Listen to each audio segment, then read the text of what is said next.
Isang magandang hapon po ang nais ko pong ipaabot sa inyong lahat mga kaibigan at mga kapatid. Sa oras pong ito ay muli tayong mag-aaral ng mga salita ng ating Panginoon at ang paksa na ating pong pag-uusapan ngayon ay mayroon pong kinalaman sa pagsamba. Ano? So, alam niyo po ba mga kaibigan na ang pagsamba ay ito po yung magiging issue sa huling araw. Ano? Sapagkat ang kaaway ng Diyos ay ang ninanais niya ay sambahin din naman siya. Ano? At yan po ay makikita natin sa banal na kasulatan ng ang ating Panginoon ay tuksuhin ni Satanas, ay mayroon po tayong makikitang ganito na mismong si Satanas, mga kaibigan, ay talagang gusto niya rin po ng pagsamba. Ano? At ito po ay mababasa po natin sa Mateo 4 at ang sabi niya sa 9, at sinabi niya sa kanya, lahat ng mga bagay na ito ay ibibigay ko sa iyo kung ikaw ay magpapatira pa at sasambahin mo ako. Ito po ang sabi ni Satanas sa ating Panginoong Hesus. Subalit, alam po natin na sumagot ang ating Panginoon sa talatang 10, nang magkagayo sinabi sa kanya ni Jesus, humayo ka Satanas, sapagkat nasusulat, sa Panginoon mong Diyos sasamba ka at siya lamang ang iyong paglilingkuran.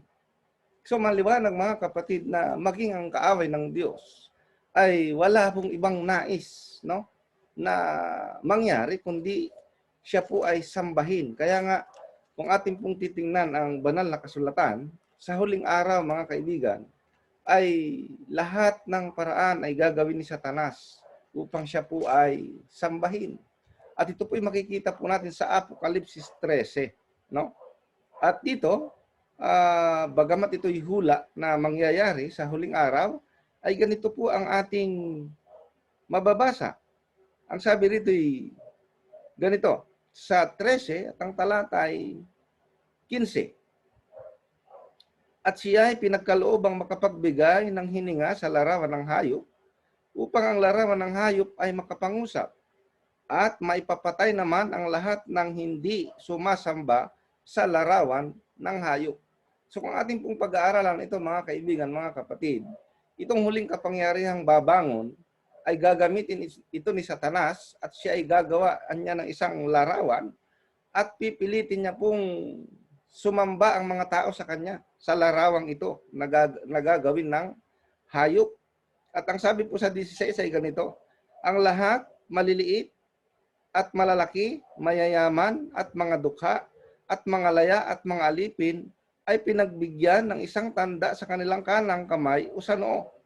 At huwag makabili o makapagbili ang sinuman, kundi siyang mayroong tanda sa makatuwid bagay ng pangalan ng hayop o bilang ng kanyang pangalan. So makikita po natin na sa huling araw ay talagang itong tatak ng hayop o tanda ng hayop ay ipipilit sa mga tao. Sapagkat ang pagtanggap sa tatak ng hayop, ito po'y ang ibig sabihin ay ating sinasamba yung hayop sapagkat ito ang kanyang gusto. Ano? At dito sabi nga yung mga hindi sasamba sa hayop ipapapatay. No? So makikita po natin, napakahalaga po nitong bagay na ito na ating maintindihan na kung papaanong ang Diyos ang nais niya sa atin bilang kanyang mga nilalang ay ating sambahin siya. Ito po ay isang dahilan kung bakit ang Diyos ay gustong tayo ay sumamba sa Kanya, mga kapatid at mga kaibigan.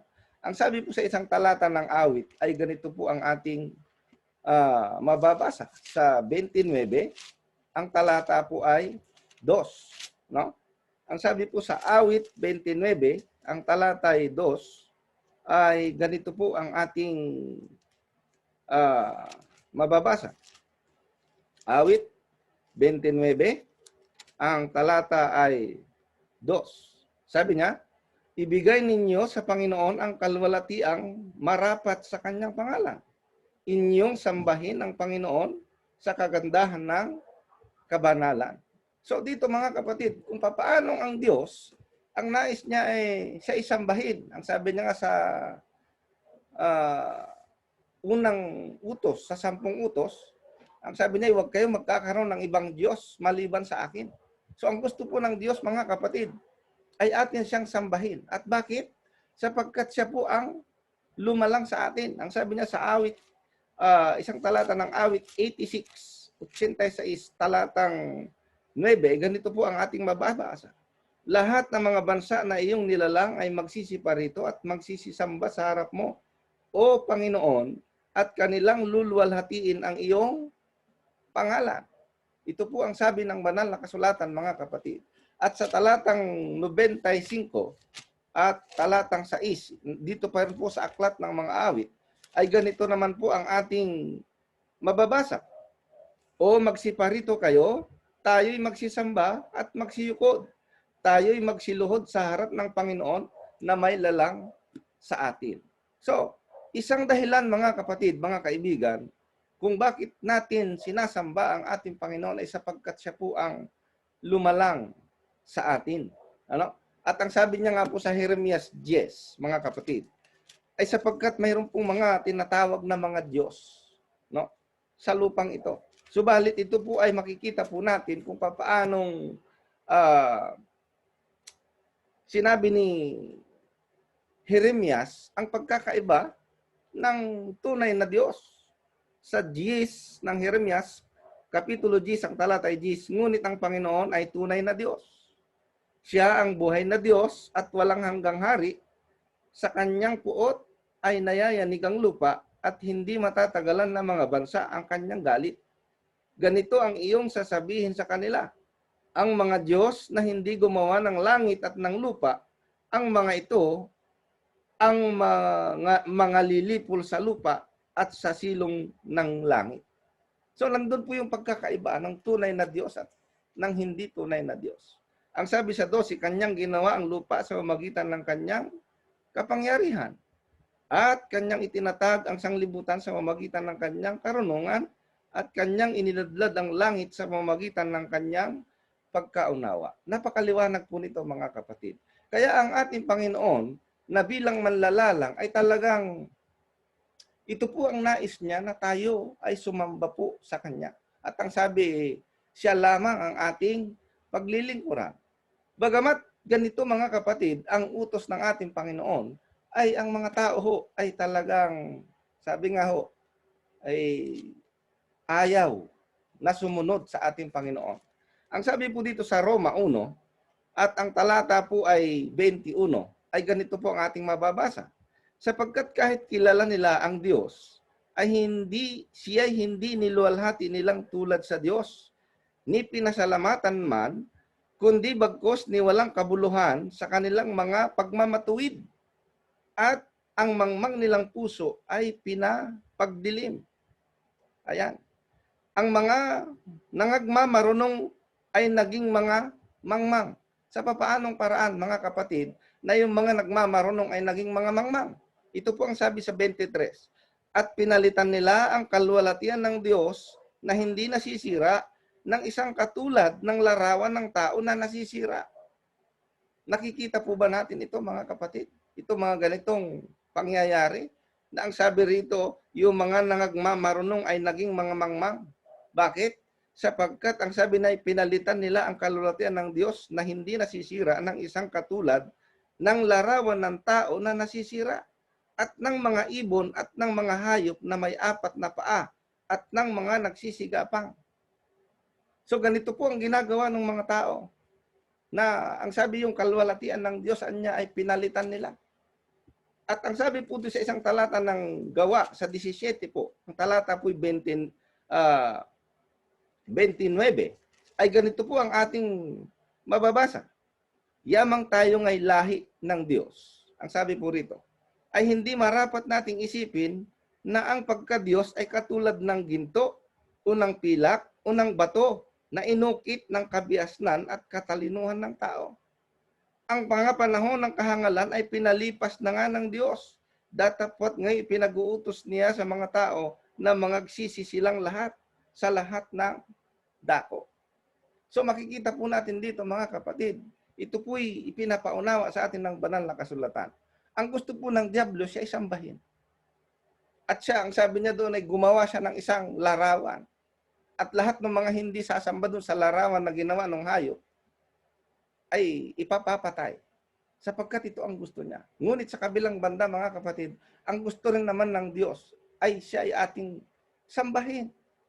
At bakit po natin dapat sambahin ang ating Panginoon? Sapagkat siya po ang lumalang sa atin. Ang sabi sa isang talata ng Apokalipsis, ito po ay nakita po ni Juan sa kanyang pangitain, mga kapatid. Ito po ay nangyayari doon sa langit. Ano? Hindi po ito dito sa lupa nangyayari. Ang sabi po sa isang talata ng 4 at ang talata po ay 11. Tingnan po ninyo. Ito po yung 24 na matatanda, ang sabi sa GIS. Ang 24 na matatanda ay mangagpapatira pa sa harapan niyaong nakaupo sa luklukan at mangagsisisamba doon sa nabubuhay magpakailanman at ilalagay ang kanilang putong sa harapan ng luklukan na nagsasabi, "Marapat ka, O Panginoon namin at Diyos namin, na tumanggap ng kalwalatian at ng kapurihan at ng kapangyarihan sapagkat nilikha mo ang lahat ng mga bagay at dahil sa iyong kalooban ay nangagsilitaw at nangalikha." Nakita po ninyo, mga kapatid. Ito po ay nakita ni Juan sa kanyang pangitain. Doon po mismo ito sa langit. At ang sabi nitong 24 na matatanda ay marapat ka. Bakit? Sapagkat ang sabi niya rito nilikha mo ang lahat ng mga bagay dahil sa iyong kalooban. So nakikita po natin na ang pagsamba natin sa Diyos, mga kapatid, ang dahilan po nito ay dahil siya po ang lumikha sa atin. Wala pong iba. Kaya nga ang sabi ng ating Panginoon, walang ibang dapat paglingkuran kundi ang Diyos lamang. At alam niyo po ba na sa mga huling araw, na kung papaano na si Satanas sa pamamagitan ng kanyang gagamiting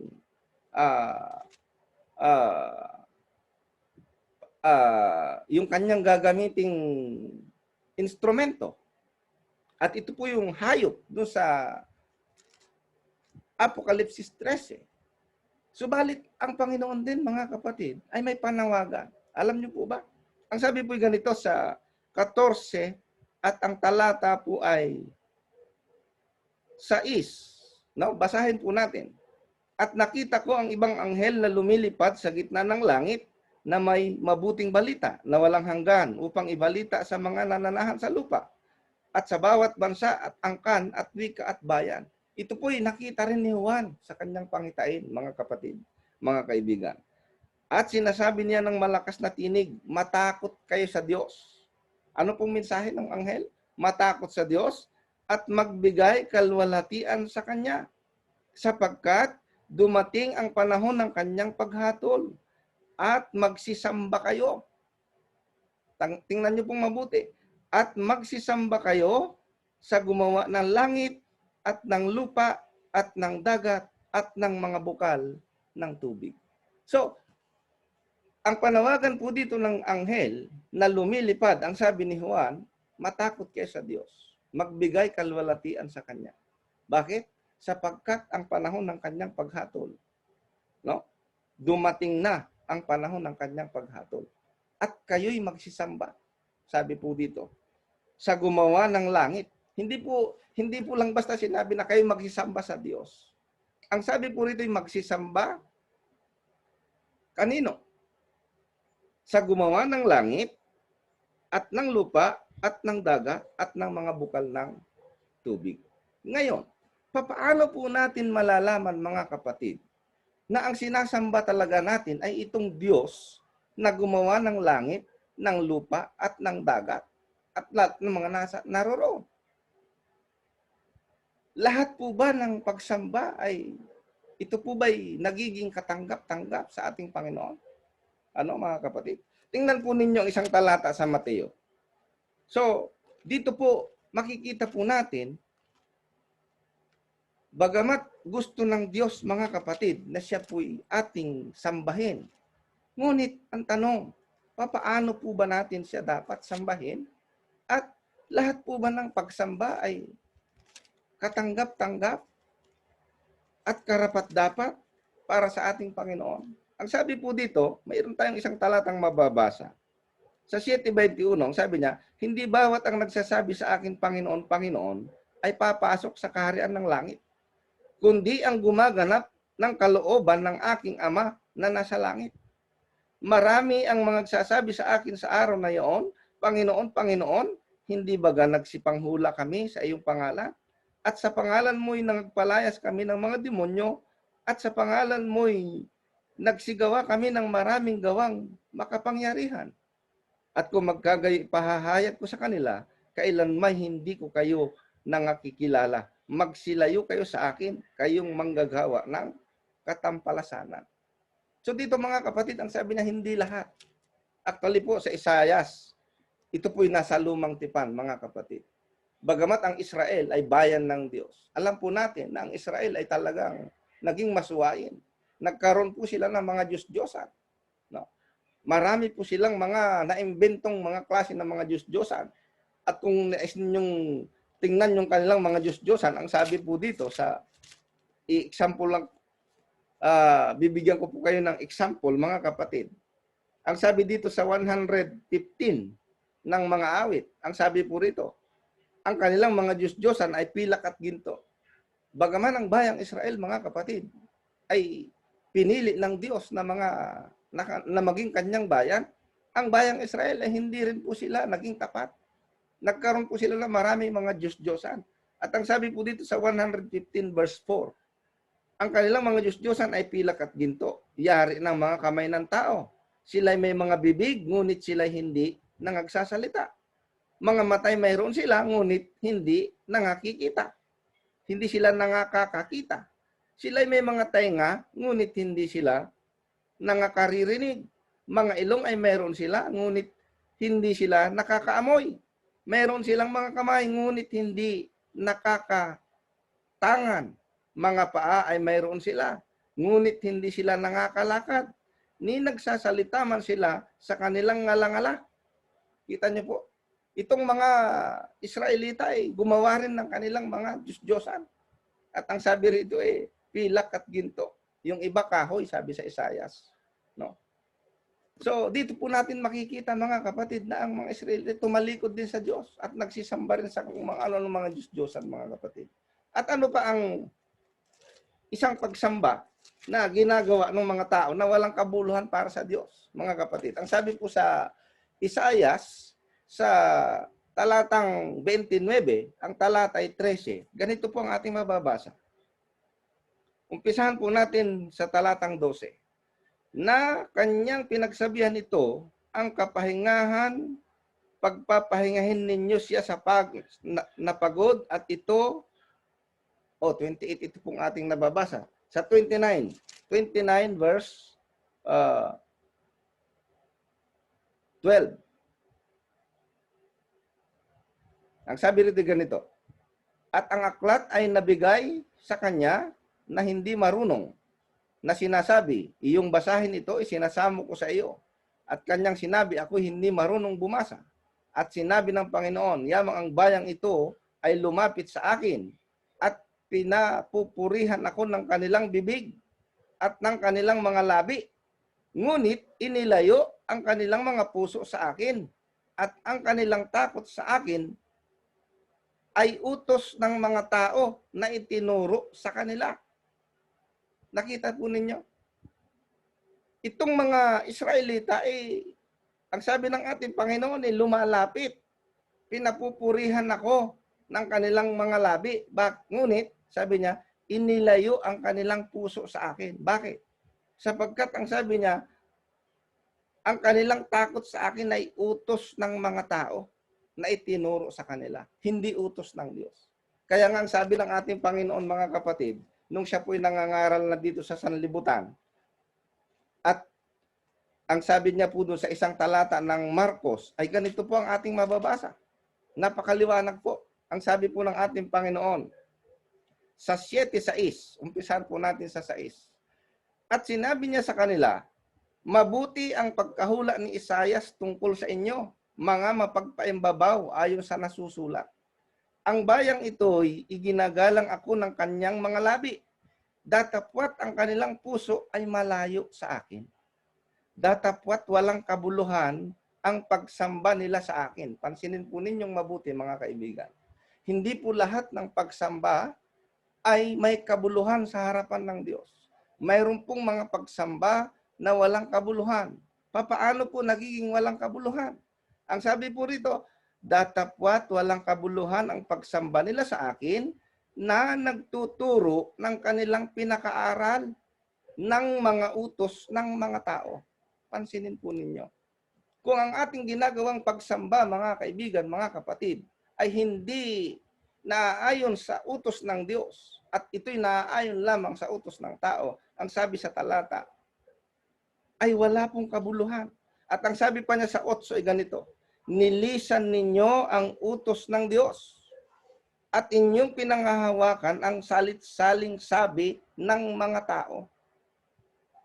Abay, kapag ka mayroon pong aral na hindi ho mababasa sa banal na kasulatan at ito'y makikita lamang dahil sa mga salit-saling sabi, abay, mag-isip-isip po tayo.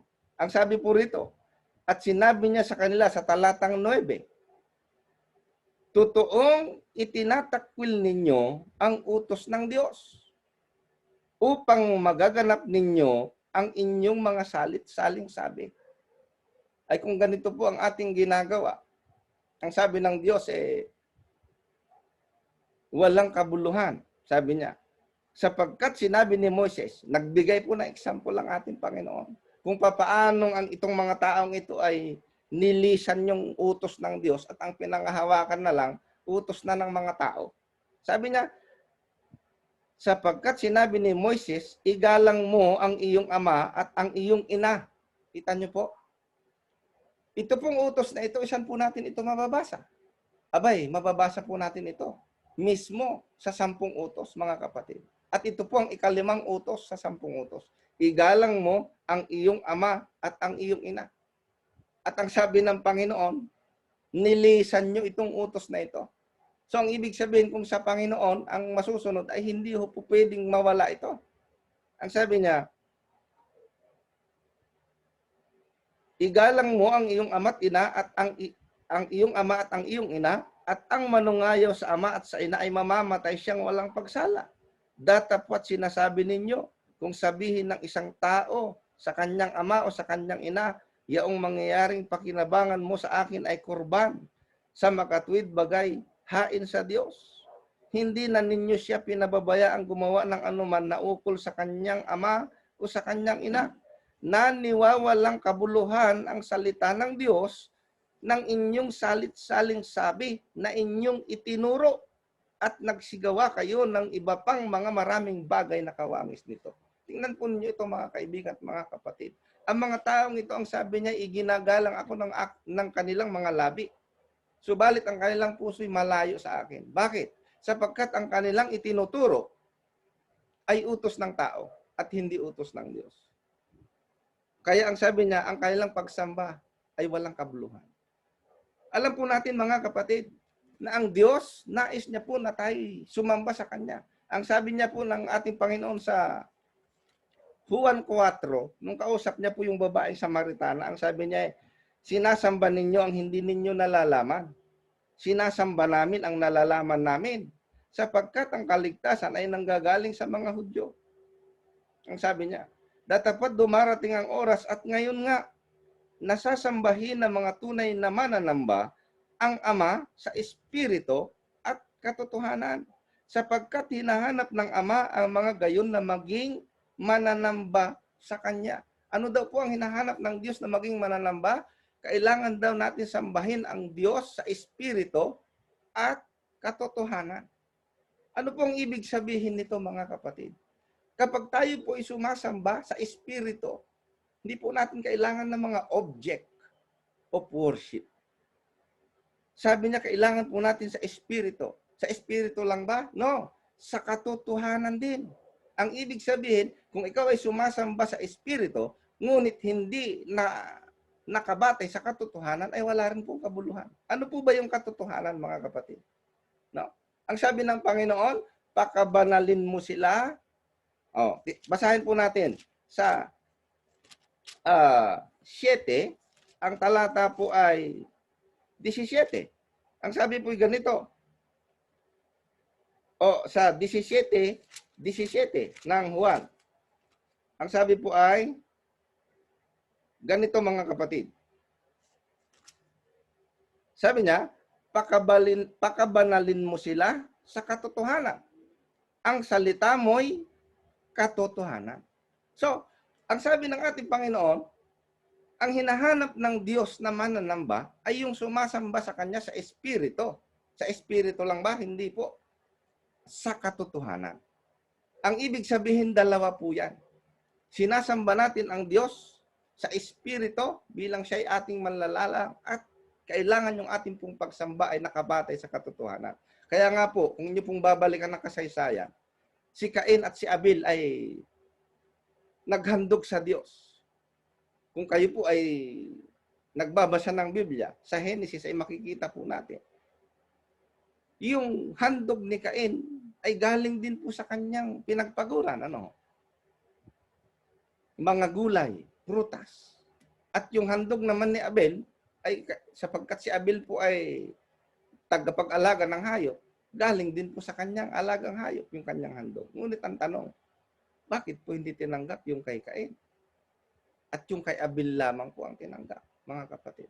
So dito po natin makikita na hindi po lahat ng klase ng pagsamba. Kailangan yung pagsamba po natin ay hindi lamang basta pagsamba, kundi ito po ay dapat nakasalig, ang sabi ng ating Panginoon, una, sa Espiritu at dapat sa katotohanan, mga kapatid. At ang sabi po doon, sa ating binasa kanina, ay kailangan yung utos na ating pong sinusunod ay utos po ng Diyos. At alam niyo po ba ang nakakamangha? Ang Diyos, ang sabi niya, basahin po ulit natin. Balikan po natin ang Apokalipsis. Ang sabi niya sa 14, tingnan po ninyo at meron po tayong katotohanang makikita po dito, mga kaibigan, mga kapatid. Ang sabi ng Diyos, walang kabuluhan ang pagsamba nila sa akin na nagtuturo ng pinakautos ng tao. Nilisan ninyo ang utos ng Diyos at inyong pinangahawakan anya ang mga utos ng tao. Walang kabuluhan ang kanilang pagsamba. At ang sabi po dito, mga kapatid, sa 14, ang talata po ay, basahin ulit natin sa talatang 7, sabi niya, at sinabi niya ng malakas na tinig, matakot kayo sa Diyos, at magbigay kalwalatian sa Kanya, sapagkat dumating na ang panahon ng Kanyang paghatol, at magsisamba kayo sa gumawa ng langit, at ng lupa, at ng dagat, at ng mga bukal ng tubig. Nakita po ninyo rito, mga kaibigan. Ang isang dahilan kung bakit natin sinasamba ang ating Panginoon ay sapagkat siya po ang lumalang. At alam niyo po ba, nasa kautusan ng Diyos, no? Ay mayroon po siyang inilagay sa kanyang kautusan. At dun sa kautusan na yon, makikita po ninyo ang dahilan kung bakit niya inutos ang utos na yon, no? At ang utos po na yun ay kanyang iniutos sapagkat siya po ang lumalang. Doon sa utos po na yun ay ipinakita niya na siya ang lumalang. At ang sabi po dito ng anghel, magsisamba kayo sa gumawa ng langit. Hindi po sinabi ng anghel dito, magsisamba kayo sa Diyos ng diretsuhan lang. No? Kanya pong pinalipay kung sino po yung ating sasambahin. No? At ang sabi po roon, yung lumalang. At kapag tayo sumasamba sa ating manlalalang, kailangan po ito'y nakabase sa Espiritu at sa katotohanan. At kung tayo po isasamba sa Kanya at ang ating mga ginagawa at yung ating mga sinusunod na utos ay utos ng mga tao, hindi po ito katanggap-tanggap. Ang gusto ng Diyos ay nakasalig sa katotohanan. Kaya ang sabi niya sa 7, hindi lahat, Mateo 7:21, hindi lahat ng nagsasabi sa akin, Panginoon, Panginoon, ay papasok sa kaharian, kundi yung gumaganap ng kalooban ng aking Ama na nasa langit. Tingnan po ninyo ito, mga kaibigan at mga kapatid. At sana po ay inyo pong pag-isipang mabuti. sa lahat po ng kautusan, sa 10 utos na ibinigay ng Diyos, mapapansin po ninyo na sa isang utos, inilagay niya po yung dahilan bakit niya po iniuutos ang bagay na ito. Ang sabi po dito sa 20, ang talata ay 8, alalahanin mo ang araw ng Sabat upang ipangilin. Ito po yung ika-4 na utos sa 10 utos na binigkas po ng Diyos sa bundok ng Sinai ng kanyang bibig mismo. Tandaan po natin, marami pong utos ang Diyos. Ngunit tanging-tangi na itong 10 utos ay narinig po ng bayang Israel na sinasalita mismo ng Panginoong Diyos. No?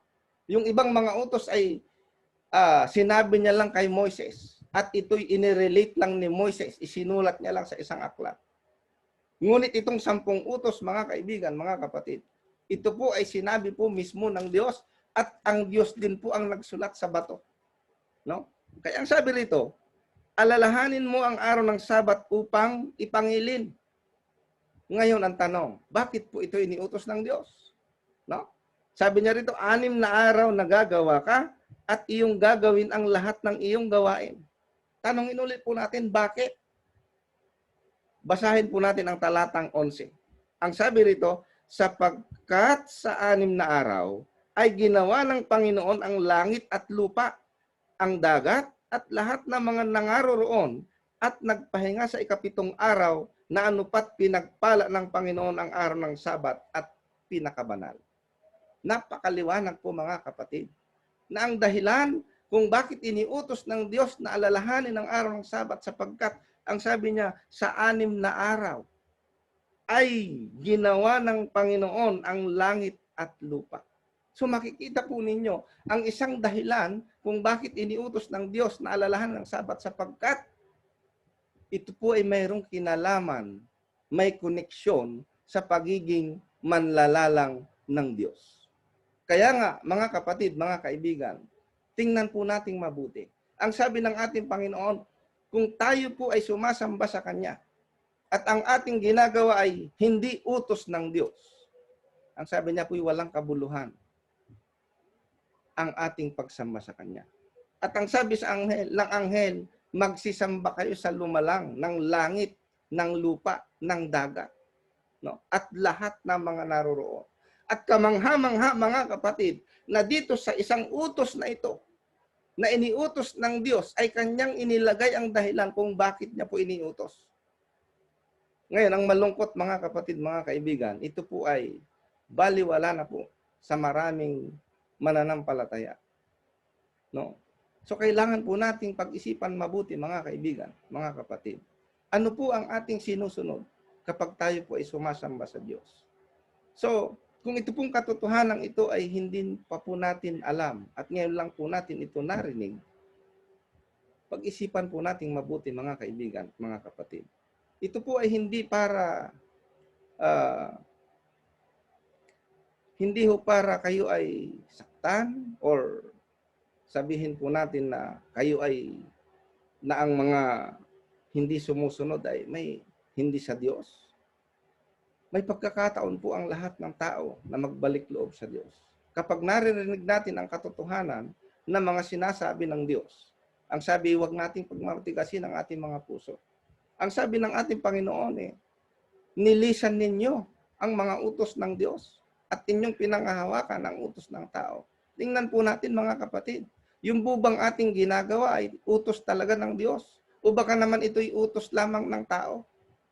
Kung ito po'y utos lamang ng tao, pag-isipan po nating mabuti. Alalahanin po natin mga kapatid, ang nakasalalay dito ay ang ating kaligtasan ng ating kaluluwa.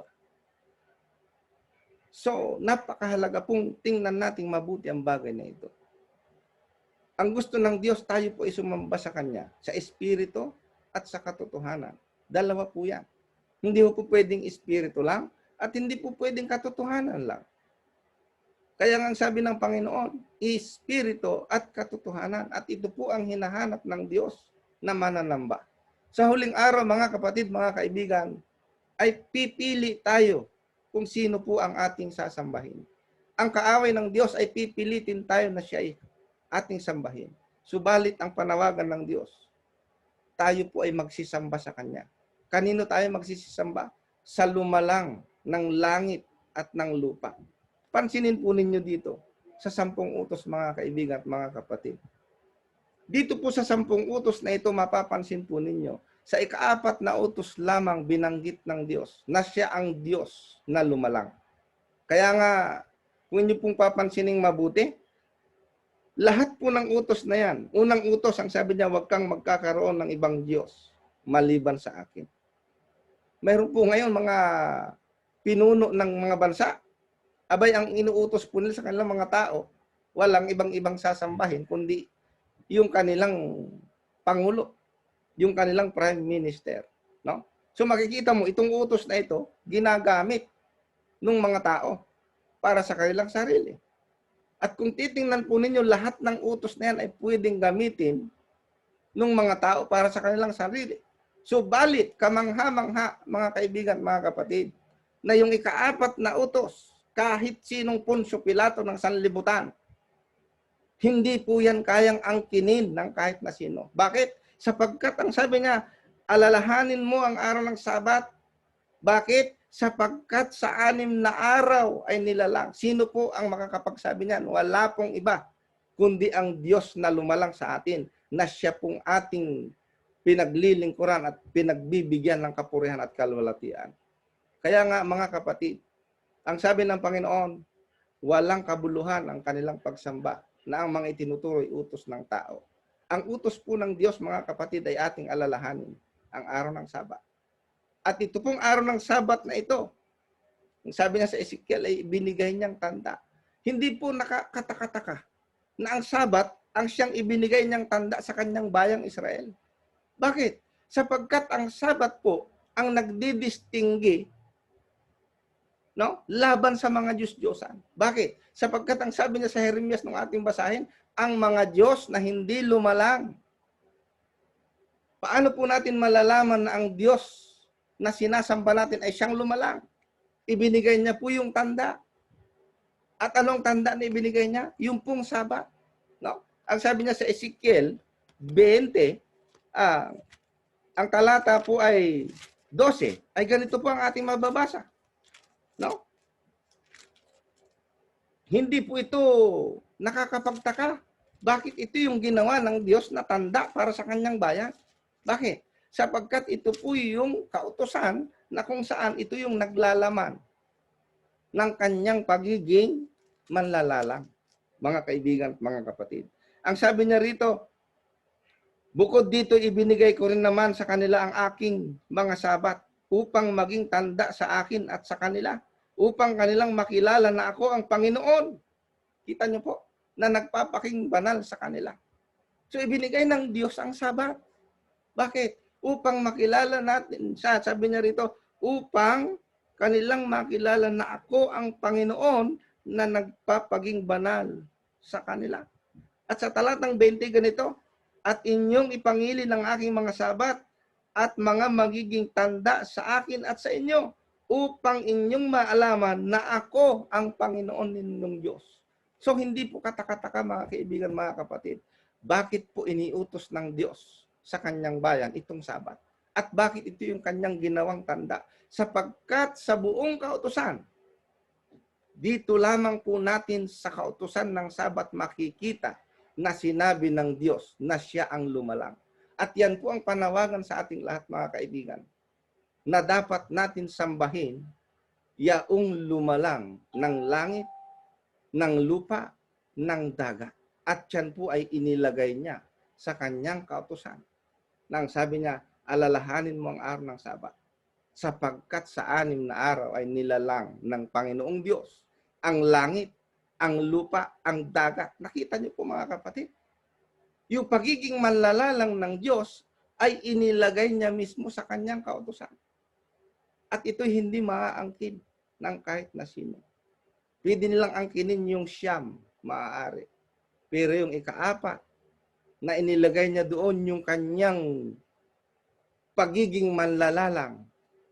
Subalit ito po yung ginawan ng paraan, ng kaaway, na kanyang matanggal sa isipan ng tao. Hindi po naman katakataka. Bakit? Alam niyo kung bakit, mga kaibigan? sapagkat ang kaaway ng Diyos ay gumawa. Anong sabi niya sa Daniel 7:25?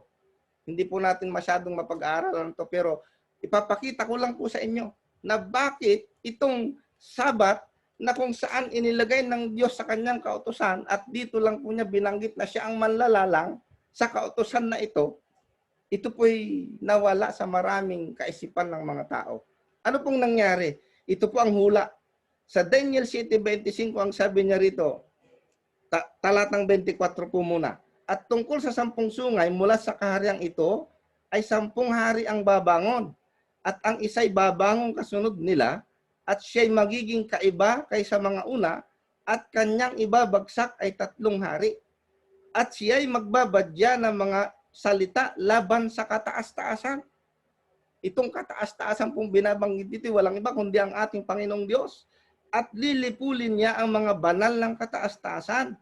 At kanyang iisiping baguhin ang panahon at ang kautusan. Nakita niyo po mga kaibigan, mga kapatid, pansinin po ninyo ngayon. Sa mga simbahan. At basahin po ninyo yung 10 utos na nakalagay sa kanilang mga simbahan. Mababasa niyo pa ba yung alalahanin mo ang Sabat upang ipangilin? No? Sapagkat sa 6 na araw ay ginawa ng Diyos, hindi na po. Ang ating pong mababasa ay mangilin ka kung linggo at pistang pangilin. Mayroon po ba tayong mababasang utos ng Diyos sa Biblia na mangilin ka kung linggo at pistang pangilin? Abay, wala po. Kahit basahin po ninyo ang Genesis hanggang Apokalipsis, kahit isa pong salita na mangilin kung linggo at pistang pangilin, ay wala po tayong mababasa. Ang sinabi po ng Diyos, alalahanin ang araw ng Sabat. At ito yung 7 araw, sapagkat sa 6 na araw ay nilalang niya. At hindi po nakakapagtaka bakit ngayon ay hindi na po alam ito ng mga tao, sapagkat mayroong kaharian na babangon pala. At ang sabi niya ay kanyang iisiping baguhin ang panahon at ang kautusan. Tinatawagan po tayo ng Diyos, mga kapatid, mga kaibigan, na manumbalik tayo. No? Na tayo po ay sumunod at magpasakop sa kanyang kautusan. Ang hinahanap ng Diyos na mananamba ay yung sumasamba sa kanya sa espiritu at sa katotohanan. Nawa, mga kaibigan at mga kapatid, ay inyo pong mapag-isipang mabuti itong pag-aaral na ating ginawang ito. Nais po ng Diyos na tayo po ay sumamba sa Kanya. Ito po ang gusto ng Diyos, na tayo po ay sumamba sa Kanya sa espiritu at katotohanan. Tulungan nawa tayo ng Diyos, mga kaibigan, na ating makita ang katotohanan sa Kanyang mga kautusan.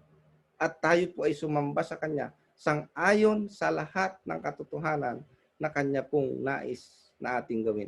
Pagpalain po tayong lahat.